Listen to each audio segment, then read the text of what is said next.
Bonjour, nous continuons le cours Comprendre les microcontrôleurs. Nous n'avons pas encore parlé de microcontrôleurs, mais nous allons nous en approcher aujourd'hui. La dernière fois, nous avions vu un certain nombre de choses concernant l'électronique, concernant en particulier les systèmes logiques. Aujourd'hui, nous allons de nouveau parler de systèmes, mais plutôt en essayant de prendre l'ensemble du dispositif que nous allons réaliser comme un système. Nous allons en particulier étudier les systèmes combinatoires et également trouver une méthode pour synthétiser d'une manière simple ces systèmes combinatoires.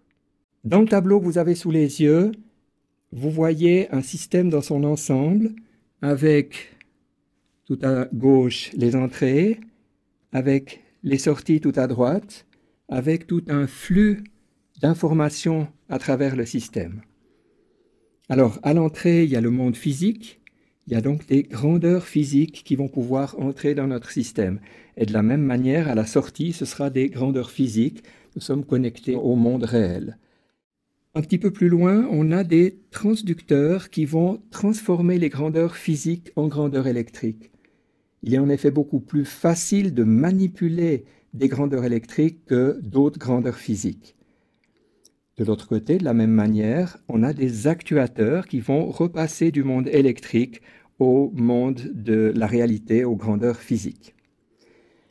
Toute cette partie-là qui est au centre était précédemment faite par des systèmes électroniques qu'on appelait de l'électronique analogique, mais actuellement on a tendance à avoir une étape supplémentaire, c'est de transformer avec un convertisseur analogique numérique les grandeurs électriques en des valeurs numériques, en des nombres. Ces nombres pourront être manipulés par un système logique. Et à la suite, évidemment, il faudra repasser au monde des grandeurs physiques avec un convertisseur numérique analogique pour finalement actionner l'actuateur. À noter que les convertisseurs analogiques numériques se notent généralement ADC, Analog to Digital Converter, et les convertisseurs numériques analogiques DAC, Digital to Analog Converters. Revenons au système logique qui était le cœur du système que nous avons présenté tout à l'heure, avec ses entrées sous forme donc déjà numérique, ses sorties également sous forme numérique et un traitement qu'on appelle un système logique. Comment faire pour décrire un tel dispositif? La manière la plus simple de représenter un tel dispositif, c'est une table de vérité. La question qu'on se posera, c'est est-ce que tous les dispositifs, tous les systèmes logiques peuvent être représentés par une table de vérité? Et pour le moment, essayons de comprendre cette table de vérité. Elle a donc les entrées qui sont présentées avec toutes les combinaisons possibles de ces entrées. Ici, on a 3 entrées, on a donc 8 lignes pour ces combinaisons d'entrées. Et pour chacune de ces combinaisons, on a la valeur qui est donnée à la sortie. Ici, j'ai noté plusieurs sorties. À noter que l'ordre ici a été mis dans l'ordre binaire habituel pour les entrées. Ça n'est évidemment pas obligatoire, mais c'est extrêmement important d'avoir l'ensemble des combinaisons possibles. Donc ici, pour 3 entrées, 2 à la puissance 3 combinaisons. Alors une petite question pour éveiller notre curiosité. Peut-on décrire tous les systèmes logiques par une table de vérité? Quel est votre avis à ce sujet?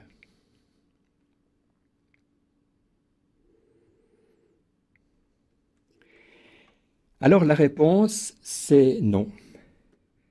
On ne peut pas décrire tous les systèmes logiques par une table de vérité. On le verra plus en détail dans le chapitre suivant. Dans un système combinatoire, à chaque combinaison d'entrée correspond une et une seule combinaison de sortie. Par contre, ce n'est pas le cas dans les systèmes séquentiels. On peut avoir plusieurs combinaisons de sortie, évidemment, à des moments différents, et ça correspond bien sûr à des systèmes qui dépendent du temps. La question qui se pose maintenant, c'est comment faire la synthèse d'un système logique combinatoire. On a sa table de vérité. Ici, on n'a pris qu'une sortie. Et pour pouvoir trouver les portes logiques pour réaliser ce système combinatoire, le plus simple est de commencer par passer à une équation logique. Alors l'équation logique, on va la composer en regardant les 1 qu'on trouve. Celui-ci par exemple. Ce 1, il est produit par le fait que l'entrée A est à 0, l'entrée B est à 1 et l'entrée C est à 0. Donc tout naturellement, le terme qui va apparaître, c'est A bar, c'est B et c'est C bar. C'est évidemment le et logique qui doit être utilisé. Je mets ici le petit point. Il est vrai que parfois on ne le met pas parce qu'il est sous-entendu comme la multiplication en algèbre. Pour maintenant le deuxième terme qui se trouve ici, eh bien c'est un petit peu la même chose. On aura cette fois A bar, on aura B et on aura C. Finalement, pour le troisième terme, on aura A, on aura B bar et on aura C. Je mets quand même les petits points. Et finalement, il faut associer ces trois termes, et c'est tout naturellement le ou logique qui va être utilisé pour les associer. Donc ici, j'ai la formule pour ma sortie. Maintenant qu'on a l'équation logique, il faut encore passer au schéma logique. Alors si on regarde, on voit assez facilement qu'il y a une porte OU qui va relier trois termes. Donc je peux la dessiner de cette manière-là. On a maintenant trois entrées à cette porte OU avec chaque fois une porte ET. Je vais simplement ici dessiner la première avec ces trois entrées et la liaison de ce type-là, avec chacun des termes tels qu'ils sont, tels qu'ils apparaissent sur la formule. Le résultat final est celui-ci, avec un schéma dans lequel on voit une porte OU et un certain nombre de portes ET. Le problème qui se pose, c'est que les portes ET, tout comme les portes OU, sont difficiles à réaliser avec des circuits électroniques. On l'a vu dans le chapitre électronique. Une porte, pour pouvoir avoir cette capacité de régénérer le signal, doit être une porte qui inverse. Donc on sait beaucoup mieux faire des portes NAND, par exemple, ou encore des portes NOR. Alors remarquez la petite astuce qui a été utilisée. On a rajouté dans ce dessin des petits ronds aux deux bouts de chacun de ces fils, ce qui fait qu'on ne va pas dégrader la polarité du signal. Et finalement, le résultat qu'on obtient ici montre bien qu'on a exclusivement des portes NAND. Peut-être vous posez la question, est-ce que ça c'est vraiment une porte NAND? Eh bien oui, c'est une porte NAND par le théorème de De Morgan.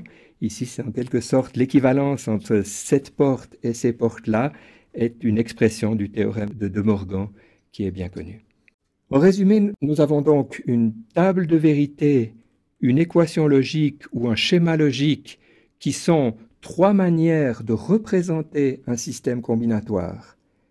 La question qu'on peut se poser, c'est est-ce qu'un diagramme temporel peut aussi représenter un système combinatoire? On va essayer. Voilà ici notre table de vérité. Je devrais pouvoir compléter ici le diagramme temporel en disant par exemple les signaux commencent à la valeur 0 et puis ensuite dans l'évolution du temps on a par exemple l'entrée B qui va passer à 1. Alors ça aura pour conséquence à cause de la troisième ligne de la table de vérité que la sortie va passer à 1. Ensuite on peut continuer à voir l'évolution des signaux. Par exemple, A pourrait passer à 1, et dans ce cas-là, ça va correspondre à une ligne où la sortie est à 0, donc il faudra redescendre à 0, et on pourrait continuer ainsi de suite. Le problème est évidemment que on n'est jamais sûr d'avoir tout écrit, donc un diagramme temporel n'est pas un bon outil pour représenter un système combinatoire. On préférera donc les tables de vérité, le schéma logique ou encore tout simplement l'équation en algèbre de Boole. Nous avons maintenant donc un outil qui nous permet de concevoir des systèmes combinatoires. à partir de la table de vérité, d'évoluer vers l'équation logique et le schéma logique, le réaliser ensuite avec des portes bien réelles si nécessaire. On n'a pas trouvé forcément la solution la plus simple avec la méthode qui a été présentée, mais ça sortirait un petit peu du cadre de ce cours. Dans la suite, nous allons parler de systèmes séquentiels, donc qui ne sont pas combinatoires, qui dépendent de l'évolution du temps du système.